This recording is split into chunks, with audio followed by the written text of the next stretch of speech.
তুমি ভাঙড়ের মানুষকে বেঈমান বলো, নির্লজ্জ বেহায়া কোথাকার। এই জীবনতলায় উঠতে পারো না তুমি, তুমি বড় বড় কথা বলো, সবাই জানে। সেই জন্য কিন্তু ভাঙড়ের মানুষ তোমাকে ভোট দিইনি। ভাঙড়ের মানুষ বেঈমান না, তুমি বেঈমান বলে ভাঙড়ের মানুষ তোমাকে ভোট দেয়নি, এটা তোমার মাথায় রাখতে হবে। আজকে সকালে একটা খবরের কাগজে প্রতিবেদন দেখছিলাম, এখানকার যিনি হারমাদ, এখানকার যিনি 15 বছরের এমএলএ ছিলেন, ভাঙড়ের ক্যান্ডিডেট হয়েছিল, আজকে কি বলেছে জানেন? বলে ভাঙড়ের মানুষ বেঈমান। কেন বেঈমান? ওনাকে জেতায়নি তাই। আরে ভাঙড় আর ক্যানিং তো পাশাপাশি, জানে তো ভাঙড়ের মানুষ যে ক্যানিংই তুমি কি জ্বালাচ্ছ, ক্যানিংই কি জ্বালিয়েছ আর কি জ্বালাচ্ছ, ভাঙড়ের মানুষ সবাই জানে।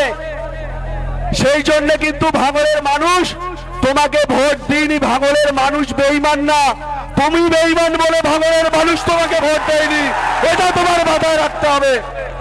ভাইজানের মতো একটা সৎ ক্যান্ডিডেট, ভাইজানের মতো একটা ক্যান্ডিডেট, ছোট ভাইজান, যে গোটা বাংলার বুকে যার জনপ্রিয়তা, তাকে ছেড়ে তোমার মতো বেঈমানকে ভোট দেবে ভাঙড়ের মানুষ?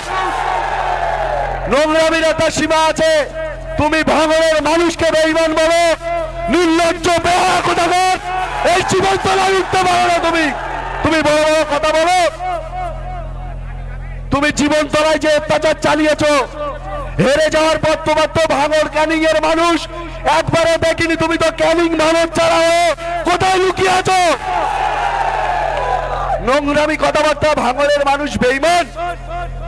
ভাঙড়ের মানুষ ভালো বলে, সৎ মানুষ বলে তোমার মতো বেঈমানকে প্রার্থী করেনি, ভাইজানকে জিতিয়েছে তারা। এটা মাথায় রাখতে হবে। আমি এখন বক্তব্য দীর্ঘায়িত না, সংক্ষেপে, রাস্তাটা পুরো জ্যাম, গোটা এলাকা জ্যাম হয়ে রয়েছে। প্রশাসনের কাছ থেকে আর্জি আসছে বারবার যে একটু দেখে নিতে হবে। আমি আপনাদের অনুরোধ করব, আমরা সহযোগিতা করব প্রশাসনের সঙ্গে। এখন আপনাদের সম্মুখে বক্তব্য রাখার জন্য অনুরোধ করছি এই এলাকার অবজারভার ক্যানিং পূর্বের এবং আমাদের সকলের প্রিয় আইএসএফ এর নেতা, আমাদের প্রিয় নেতা শাহাবুদ্দিন সিরাজি মহাশয় আপনাদের সম্মুখে বক্তব্য রাখছেন। প্রথমেই আমি আমার মঞ্চে উপবিষ্ট 2026 বিধানসভা নির্বাচনের ইন্ডিয়ান সেকুলার ফ্রন্টের মনোনীত প্রার্থী যিনি ছিলেন আরাবুল ইসলাম মহাশয় সহ আমরা আমাদের এই জীবনতলা ক্যানিং 2 নম্বর ব্লকের